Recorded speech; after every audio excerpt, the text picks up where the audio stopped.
CRT Hindi class 6 chapter 7 ticket album. अब राजप्पा को कोई नहीं पूछता। आजकल सब के सब नागराजन को घेरे रहते हैं। नागराजन घमंडी हो गया है। राजप्पा सारे लड़कों को कहता फिरता, पर लड़के भला कहाँ उसकी बातों पर ध्यान देते। नागराजन के मामा जी ने सिंगापुर के एक एल्बम भिजवाया था। वह लड़के को दिखाया करता। सुबह पहली घंटी के बजने तक सभी लड़के नागराजन को घेरकर एल्बम देखा करते। आधी छुट्टी के वक्त भी उसके आसपास लड़कों का जमघट लगा रहता। कई लोग टोलियों में उसके घर तक हो आए। नागराजन शांतिपूर्व सभी को अपना एल्बम दिखाता, पर किसी को हाथ नहीं लगाने देता। एल्बम को गोद में रख लेता और एक एक पन्ना पलटता। लड़के बस देखकर खुश होते। और तो और कक्षा की लड़कियां भी उस एल्बम को देखने के लिए उत्सुक थी। पार्वती लड़कियों की अगवा बनी और एल्बम मांगने आई। लड़कियों में बड़ी तेज तर्राट मानी जाती थी। नागराजन ने कवर चढ़ाकर एल्बम उसे दिया। शाम तक लड़कियां एल्बम देखती रही, फिर उसे वापस कर दिया। अब राजप्पा के एल्बम में कोई पूछने वाला नहीं था। वाकई उसकी शाम अब घट गई थी। राजप्पा के एल्बम की लड़कों में काफी तारीफ रही थी। मधुमक्खी की तरह उसने एक एक करके टिकट जमा किए थे। उसे तो बस एक यही धुन सवार थी। सुबह 8 बजे वह घर से निकल जाता, टिकट जमा करने वाले सारे लड़कों के चक्कर लगाता, 2 ऑस्ट्रेलिया के टिकटों के बदले एक फिनलैंड का टिकट लेता, 2 पाकिस्तानी चबोना लेकर निकर की जेब में भर लेता और खड़े खड़े कॉफी पीकर निकल जाता। 4 मील दूर अपने दोस्तों के घर से कनाडा का टिकट लेने पगडंडियों में होकर भागता स्कूल जाता। भर में उसका एल्बम सबसे बड़ा था। सरपंच के लड़के ने उसके एल्बम को 25 रुपए में खरीदना चाहा था, पर राजप्पा ने नहीं माना। घमंडी कहीं का राजप्पा बड़बड़ाया था। फिर उसने तीखा जवाब दिया था, तुम्हारे घर में जो प्यारी बच्ची है ना, उसे दे दो ना 30 रुपए में। सारे लड़के ठाका मारकर हंस पड़े थे, पर अब कोई उसके एल्बम की बात तक नहीं करता। और तो और अब सब उसके एल्बम की तुलना नागराजन के एल्बम से करने लगे हैं। सब कहते हैं राजप्पा का एल्बम फिसड्डी है, पर राजप्पा ने नागराजन के एल्बम को देखने की इच्छा कभी नहीं प्रकट की। मशहूर कर दिया, पर दोनों में कितना अंतर है, ये लड़के क्या समझे। राजप्पा मन ही मन कुट रहा था। स्कूल जाना अब खलने लगा था और लड़कों के सामने जाने में शर्म आने लगी। आमतौर पर शनिवार और रविवार को टिकट की खोज में लगा रहता, परंतु अब घर घुसा हो गया है। दिन में कई बार एल्बम को पलटता रहता, रात को लेट जाता, सहसा जाने क्या सोचता रहता। ट्रंक खोलकर एल्बम निकालता और एक बार पूरा देख जाता। उसे एल्बम से चिढ़ होने लगी थी। उसे लगा एल्बम वाकई कूड़ा हो गया है।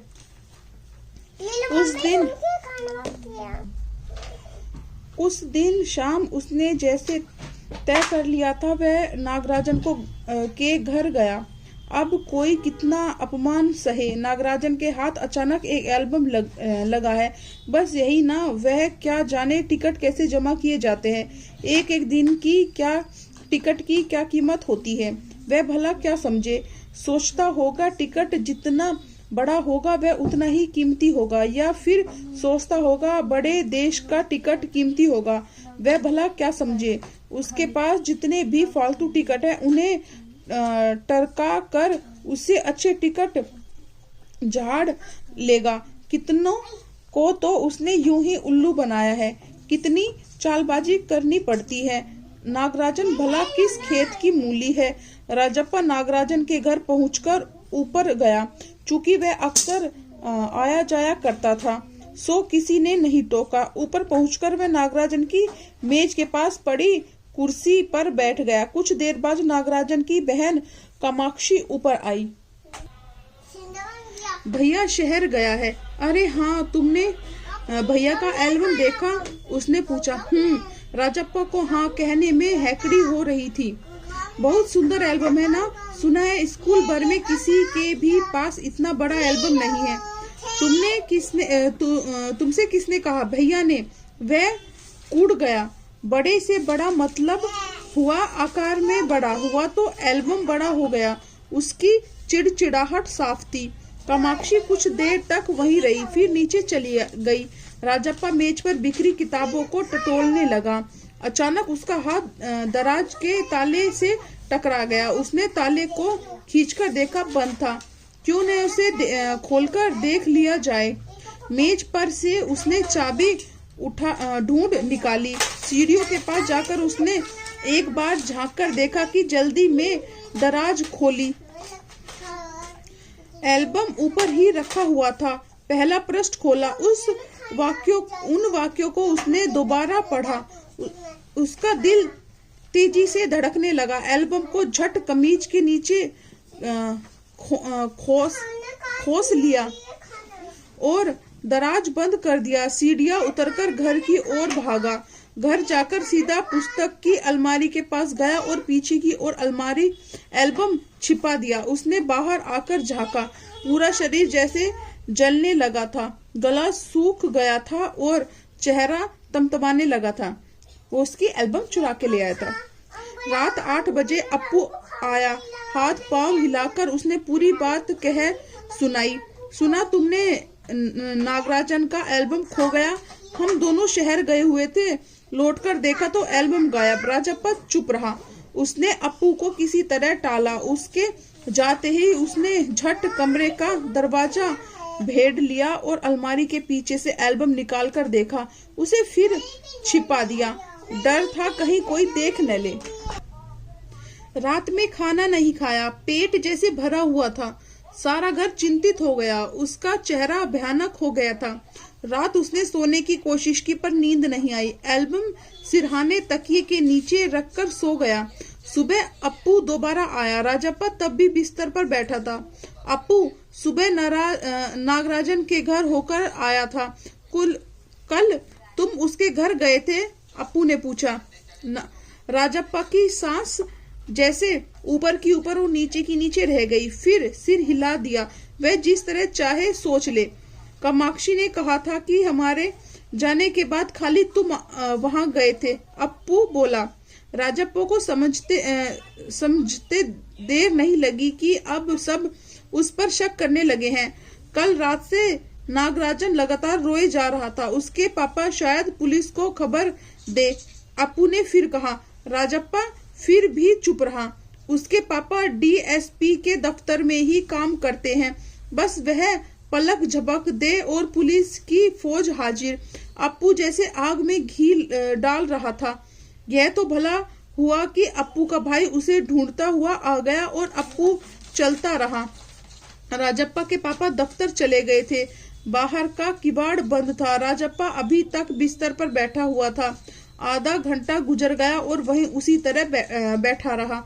तभी बाहर की साकल खटकी। पुलिस! राजप्पा बदबुदाया। भीतर सांकल लगी थी। दरवाजा खटखटाने की आवाज तेज हो गई। राजप्पा ने तकिए के नीचे से एल्बम उठाया और ऊपर भागा। अलमारी के पीछे छिपा दी। नहीं, पुलिस ने अगर तलाशी ली तो पकड़ा जाएगा। एल्बम को जमीन के नीचे छिपाकर वह कमीज के नीचे छिपाकर वह नीचे आ गया। बाहर का दरवाजा अब भी बज रहा था। कौन है?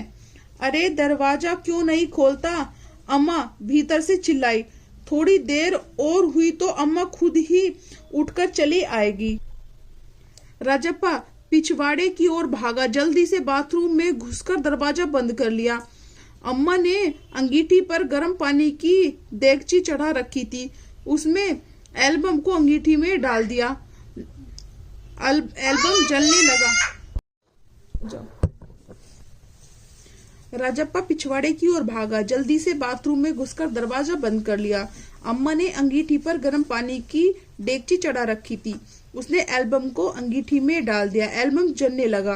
कितने प्यारे टिकट थे। राजप्पा की आंखों में आंसू आ गए। तभी अम्मा की आवाज आई, जल्दी से आ तो नहाकर, नागराजन तुझे ढूंढता हुआ आया है। राजप्पा ने निक्कर उतार दी और गीला तौलिया लपेटकर बाहर आ गया। कपड़े बदलकर वह ऊपर गया।